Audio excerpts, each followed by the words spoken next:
મારું નામ ડૉક્ટર બિપિન પટેલ, હું અબ્રામા ગામનો જ રહેવાસી છું। આજે તમને કહેવા માટે આ તાપીના કિનારે જ બેઠા છે।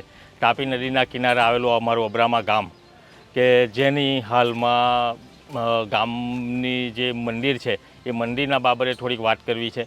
અને તે પહેલાં મારે તમને બીજી એક ભૂમિકા કે ગામ જે ખરું એ સુરત સિટીની અંદર આવેલું છે અને ગામની જે જમીનોની વેલ્યુ ખરી એ કરોડો રૂપિયાની છે હાલમાં, જેની અત્યારે જે વાત મારે તમને કરવી છે કે જે વલ્લભભાઈ પ્રેમજીભાઈ સવાણી અને મિતુલભાઈ મહેશભાઈ સવાણીએ જે જમીન અમારા મંદિરના પૂંજારી બિરેન ગિરજાશંકર વૈદ સાથે મેળાપીપળા કરીને જે જમીન એમણે પચાવી પાડી છે એની વેલ્યુ આજે કરોડો 50 થી 60 કરોડ રૂપિયા થાય છે। જે ફક્ત ને ફક્ત આખી બે જમીન કે જેની 6 થી 6.5 વીઘા અંદાજિત જગ્યા છે એ જમીન ફક્ત ને ફક્ત 9 કરોડ રૂપિયા ચેરિટી કમિશનરમાં ભરીને એમણે આખી જમીન 50 થી 60 કરોડની જમીન પચાવી પાડી છે। હવે મારું એટલું જ કહેવું છે કે ચેરિટી કમિશનરની આપણી લોકશાહીના 5 સ્તંભ છે, એમાંથી એક સ્તંભ છે આપણે આ સમાચાર માધ્યમ, એટલે એમાં અખબાર પણ આવી જાય, ટીવી પણ આવી જાય, બધું જ આવી જતું હોય છે, તેમાં સોશિયલ મીડિયા પર હાલમાં આવી જતું હોય છે। તો એનો ગેરઉપયોગ કરીને કે ફક્ત ને ફક્ત ચેરિટી કમિશનરની અંદર રજૂઆત કરવા માટે અને આ જમીનના વેચાણની પ્રક્રિયા કરવા માટે એક જ ખાલી કોપીની અંદર આ જાહેર ખબર આપીને બાકીની કોઈ કોપીઓમાં આ માટેની કોઈ જાહેર ખબર એમણે આપી નથી।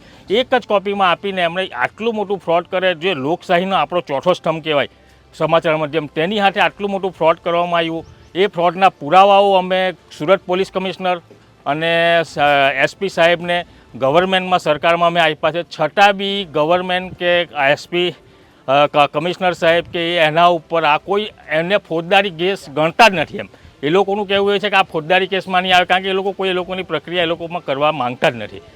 આ કઈ રીતનું ચાલે કે જે કરોડો રૂપિયાની જમીન આજે આ રીતના પચાવી પાડે છે, બરાબર છે, અને તે પણ લોકશાહીના ચોથા સ્તંભનો ગેર ઉપયોગ કરીને। બીજી એક વસ્તુ કે આ કઈ રીતનું ટ્રસ્ટની શરૂઆત તો એ પરથી નામથી શરૂઆત થાય છે, એટલે તમને બધાને ખબર છે કે આ જે ટ્રસ્ટ ખરું એ પબ્લિક ટ્રસ્ટ છે। તો પબ્લિક ટ્રસ્ટમાં શું ફક્ત એક જ વ્યક્તિ ટ્રસ્ટી તરીકે હોઈ શકે?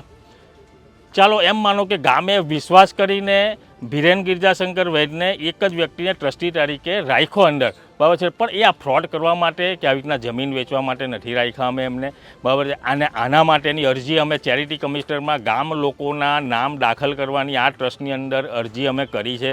તો ચેરિટી કમિશનર આજે 1 થી 1.5 વર્ષ થઈ ગયો, આની કોઈ જાતની પ્રોસિજર આગળ વધારતા નથી। મિત્રો, આવા જ વિડીયો અને શોર્ટ્સ જોવા માટે આજે જ અમારી ન્યૂઝ રૂમ યુટ્યુબ ચેનલને સબસ્ક્રાઇબ કરો।